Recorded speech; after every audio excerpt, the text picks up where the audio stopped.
made on Ridgeway Sports Podcast, episode number 10. Hunter Keister, co-hosted with K-Mac.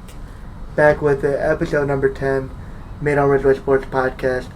Got a little something short and sweet. Nothing really happening too crazy in this week of sports, but we got a nice little exciting show, and we are going to kick this one off with the DUKE-UNC game that just finished up a little bit ago, with UNC taking down Coach K in this final game as Duke's head coach, and they make the national championship in what looked to be, we only caught the last few minutes, but it looked to be a very back and forth game with UNC barely edging it out 81-77. Alright, as we look at some stats for this game, Curt, what stand out to you? I mean, you got to see these Duke shooting stats were absolutely awful.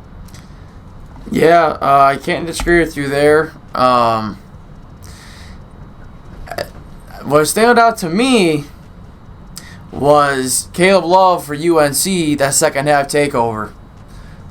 If you remember, scored only 6 points in the first half, over 20 the second half. Yeah, and he was just banging them up. He was banging Threes. them everywhere. Off screens, off rolls, just stopping and popping, step backs. He was so fast at scoring. Yeah. And all of his points, there were no free throws. It wasn't like he was getting just free points. Like, he was working them. And Duke had chances. The league was switching back and forth several times in the final minutes, and Duke just missed some free throws. Yeah, they missed a couple really crucial free throws that could have changed it. But UNC, wow, that was exciting. Yeah, for only watching the last few minutes, looked like it was a really good game. Right. UNC shoots 70% from the free throw line. Duke shoots 60%. So nothing really too good from either team. 3-pointers though, 10-26 for UNC, 38%. 5-22 for Duke. That's why. For 22%. You take 22 and you can't even make 10? Wow. That'll beat that. That's what'll lose you games every time. Yeah. So both teams really didn't shoot. And they didn't shoot good from the free throw line. 12 of 20. Yeah, that's barely above 60%, 50%. Yeah. Like we mentioned, free throws. Yeah. Rebounds, UNC won by 9. Offensive rebounds, they got 2 more assists. It was 7-12 in favor of Duke. Look at that though, turnovers. 10-4 in favor. And UNC still pulled it off. 21 on the clock. Armando Beckett, I think I said his name right. 21 rebounds. Armando, yep. No assist, 11 points. That's a double. That's a nice double. Yeah. Wow. And nobody did really anything for Duke. Okay, yeah, he's like their center. That makes sense. Yeah. He's their big man. Okay. But still, 21 boards is insane. Awfully. Yeah. Wow. Do we get all the stats? I think we... That dude played 40 minutes. Holy smokes. So he played pretty much yeah. Both of their guards played. Love and Black played 40 minutes. R.J. Davis played 36. Duke went a pretty tight rotation, only running 2, 4, 5. They run a seven-man bench, 2 4s. Oh, yes. UNC played 8 guys. Duke only played 7.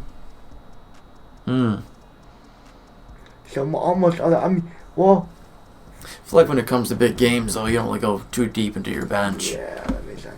You put out your best 5 players and roll the dice. Duke let it have, and then North Carolina. Wow.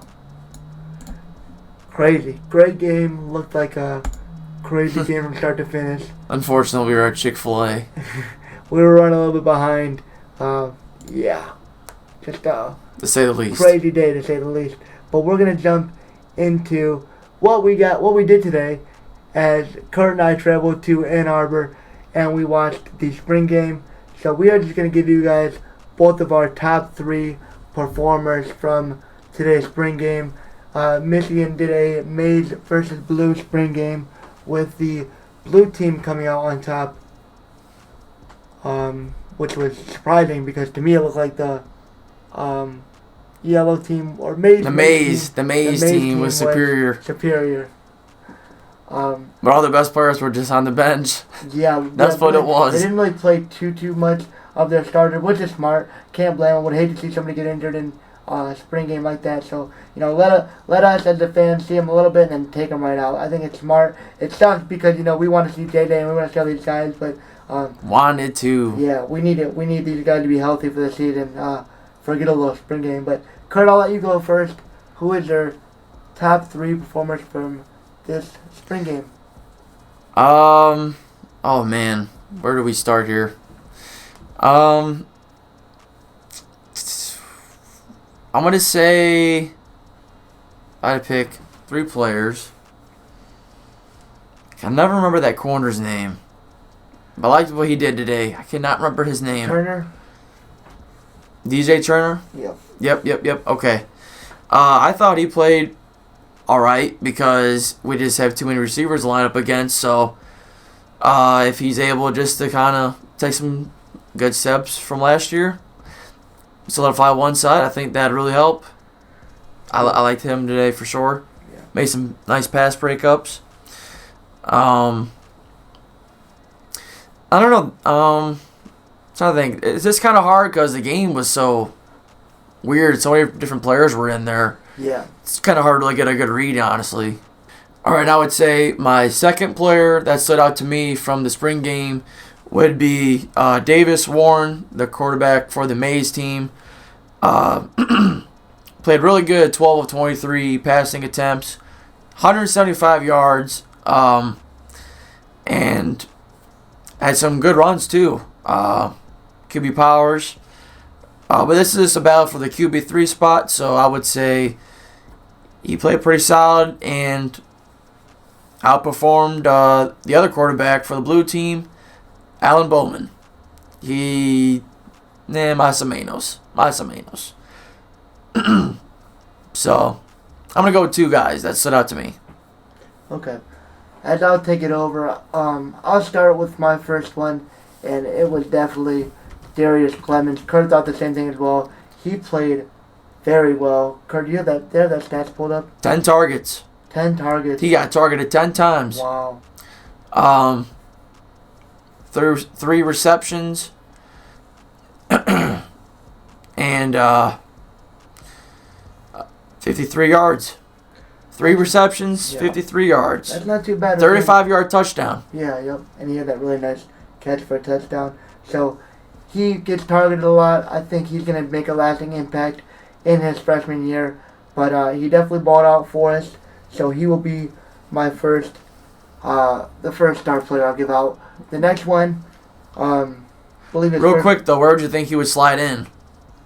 Like, what do you think he'd be? 2, 3? I want it not the 1. You got to give Ronnie Bell back the 1. He could probably be 2. Him and Cornelius Johnson will probably fight that out. But he could Angelo Anthony too. And Andrew Anthony. I think he'd be a slot.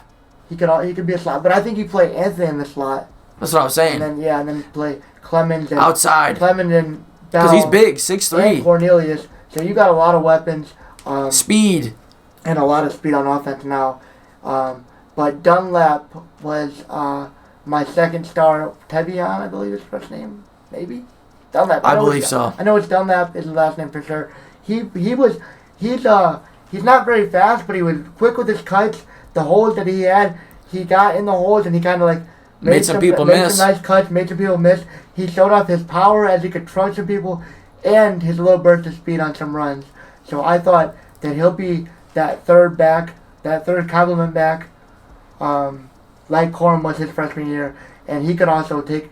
I could see him taking some screen passes and getting some good efficient yards. I could see Dunlap taking over for Corum next season. Well, yeah, when he would go pro. So just a good backfield. Edwards, Corum this year with Dunlap, and then just should be a pretty good offense. The only question right now is how the offense line is going to play, and if the quarterback, whoever that is, can get them the ball.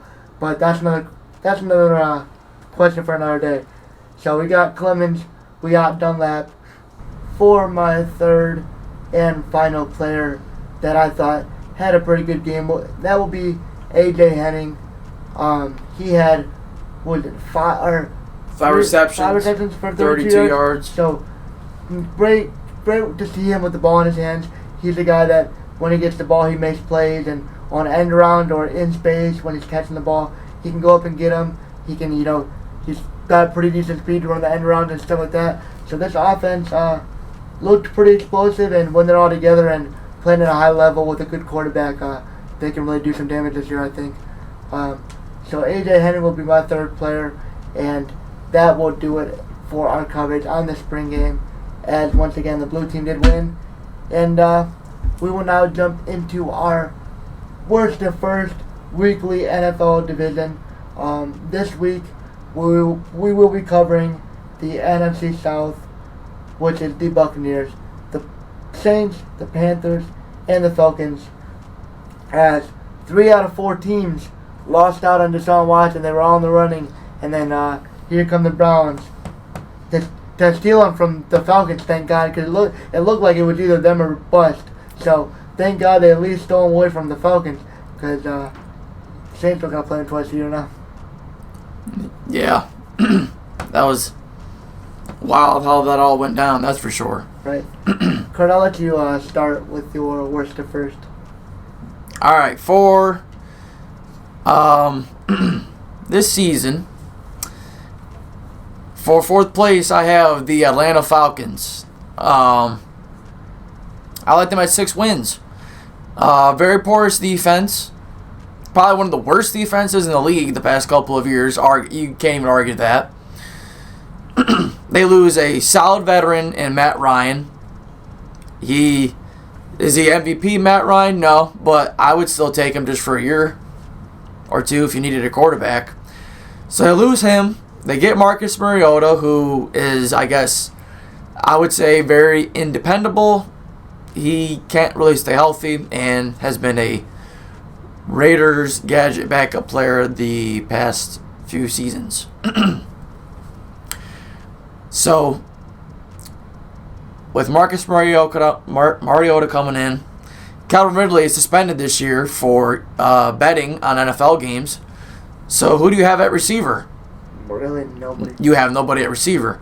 You have Kyle Pitts at tight end, but teams are going to key in on that. So, and they have no running game. They just don't look very like a good team built. A lot of questions. They need to rebuild. They need that whole offensive line needs to work. Just a mess. And Marcus Mariota might not even be your option or your answer. He might get hurt. So yeah. So the Falcons are probably in trouble. So I got them probably last place, six wins. Probably worse than that. I could see them finishing worse. 5 or 6 wins. Third place for me is Carolina Panthers. Depending on who they draft, they could potentially be better. I just am not a fan of Sam Darnold. Never have been since I watched him play against Ohio State in the Rose Bowl. He was complete trash in that game and showed that he was never really about it at USC. He was just all hype. And honestly, with Carolina, he really wasn't that good last year. You got Christian McCaffrey, who durability is a big question mark. If he's on the field, they're definitely better, no doubt. DJ Moore is also pretty good.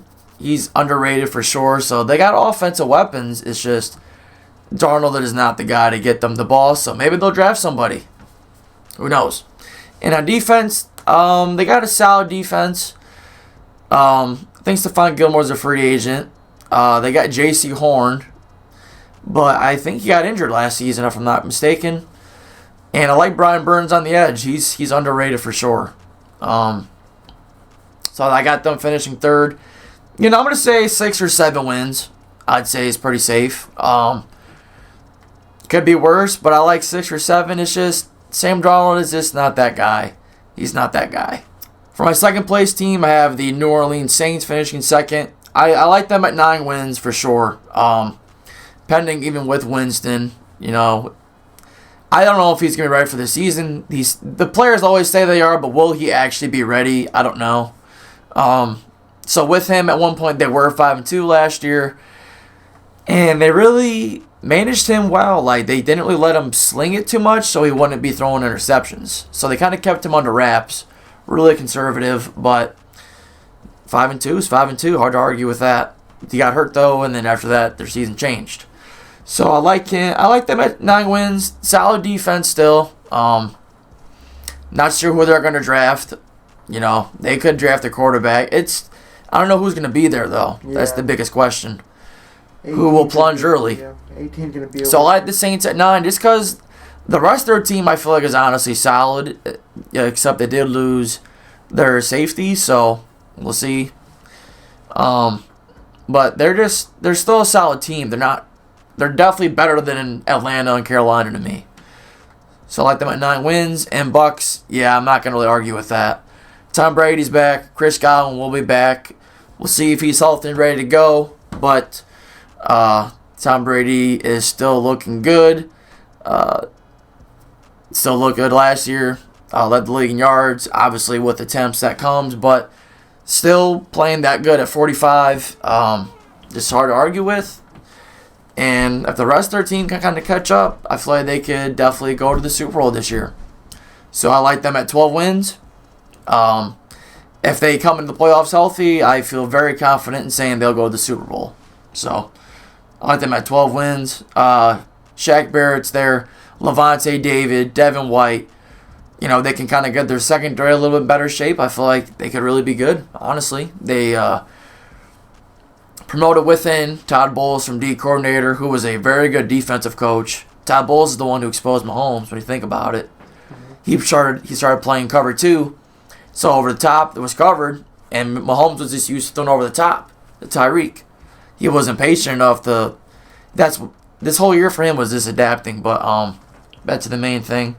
So they would promote Todd Bowles, and they got Brady. So in that division, I don't see other than out the class. No way you can argue the other 3 teams can compete with that. The Saints have his number, but they just won't get the amount of wins to catch up. Unless Tampa flops, but I just don't see it. So, Tampa, 12 wins, first place for me. Got it. I'll go, and I will also take the Falcons. And I'm gonna say they do worse. I'm gonna put them at about 5 wins. I'm gonna say 5 wins with 7 would be really good for them. I think that's a phenomenal season. Phenomenal. If they would get 7 wins, I think that would be phenomenal for them. I don't see it. I see 5, 6, something like that.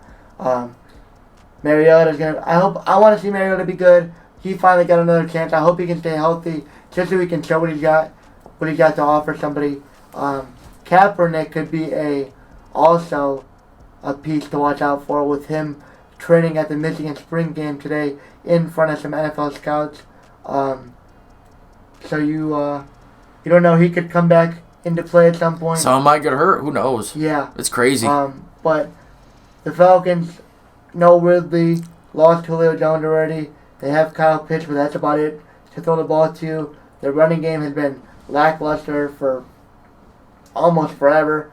And you don't know what you're going to get out of Mariota. And that defense still needs a lot of work. And Mariota's decent at best right now, and he has nobody. So what's he gonna do? He's not put in a very good position. That's for sure. He's not put in a very good position at all. So yeah, I like them with about 5 to 6 wins. In third, I gotta put the Panthers there. I think I do gotta put the Panthers in third. I like Sam Darnold to be decent. I think that if they can keep a team around him, and a running back like Christian McCaffrey can stay healthy, they could compete for second place in the division. Because I could see them at full strength possibly being better than the Saints. If Christian McCaffrey's playing at 100% and Darnold's not terrible, they could be better than the Saints. But for right now, I'll put them at third, because you don't know what you're not going to get out of Darnold. How reliable is Christian McCaffrey? But I like this division to stay pretty tight and pretty close. I like Carolina probably at 8 wins. 8 wins. Good 8 wins. Because their defense, they got J.C. Horn, who's going to be a stud, I think. Brian Burns, like Curt mentioned, is very underrated off the edge. And they still have Shaq Thompson's all right. Yeah, he's decent. So, Carolina will be third, placing the New Orleans Saints for me in second place in this division. I think they're going to be better if Winston can stay healthy. I don't like him for the future. I mean, that 30-30 year just kind of scared me away, and he's just been very underwhelming because I loved him at Florida State. I watched him play a lot there, and that's kind of right when I got into college football a lot. So I watched Jameis Winston play quite a bit, and I loved him at Florida State, but he just hadn't really brought it to the pros to this point. But hopefully Dennis Allen and Kamara and all these guys that they're going to have on offense, plus a solid draft hopefully, sets them up for success. But I like them under 10 wins at 9 wins. Sounds like a perfect spot for them. Could see them maybe getting 10 wins. I don't see them breaking 10 wins, but that 9 to 10 range sounds probable to me.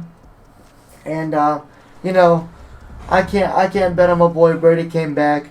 He's 50 million years old and he's still slinging the rock like when he first started, and it's not going to stop. If not better. Yeah, that's insane. He's only really gotten better. I mean, you can say his accuracy or his deep ball, but he's just smart with football and he wins games. He drives his team down the field and he knows how to win games. But Brady comes back. You probably get Godwin back because he wants to bring the team back. That there's going to be another solid supporting cast around him. And, I mean, it's Tom Brady, man. Like I said, I mean, the Rams with Bobby Wagner, that is one move that we could have talked about, I guess. Really wasn't worth it. But, I mean, I like it. I like it out of Bobby Wagner. As I'll kind of jump on the ship. I like out of Bobby Wagner because Seattle did him dirty. They didn't Absolutely. Total disrespect. He's been nothing but a beast there. Yeah, he found out over social media, and he's been your best player, maybe in franchise history. Probably close. And you do him like that, so for him to go to a rival... Definitely one of them. Yeah, for him to go to a rival... I'd probably say beast mode. For him to go to a rival was nuts to me, but deserving. And hey, he wants to win. He said, I've had enough of losing Seattle. Let's go to LA and win another championship. Yeah, and I think that they could give Taylor some fits. They will give Tampa fits, but... Yeah. Hey, we'll see. We'll see. Yeah, but I like Tampa Bay, top of the division. I'll have them break over 10 wins. Give me 11 and what's that? 11 and 6. 11 and 6. Yeah. 17 games. 11 and 6 for Tampa. I just don't see them losing that much. This game is kind of a lot. I could see 11 and 12. In that division, you're talking probably at least 4 wins, 5 wins. Yeah. Yeah, because you probably be... You're definitely going to beat Atlanta, Carolina. I'll say they'll definitely lose a game to the Saints, for sure. Because the Saints just... Since Tom Brady's gotten there, I think they're like 4-1 against them. Right. And they shut him out last year. Yeah. So, yeah, I like them around 11, 12 wins. 6 wins did kind of sound like a lot, but 5 sounds more reasonable. But I think Tom Brady wins the South again and could possibly very well go play for a Super Bowl again. But yeah, I think, Curt, did you have anything else you wanted to add? Nope, we got it all. I think we got it all. Little shorter episode for you guys. Quieter week in sports, and we're getting through the off season. But hope you guys enjoyed nonetheless. We'll be back next week for another one as always. Yep. Got a month of the draft. Comment, subscribe. Big things coming. Big sports things coming. Can't wait to get back into it. Hope you guys enjoy this one. Share with your friends. Comment if you want us to talk about anything or have any questions. We hope you guys enjoyed Made on Ridgeway Sports Podcast, episode number 10. Peace. Happy spring.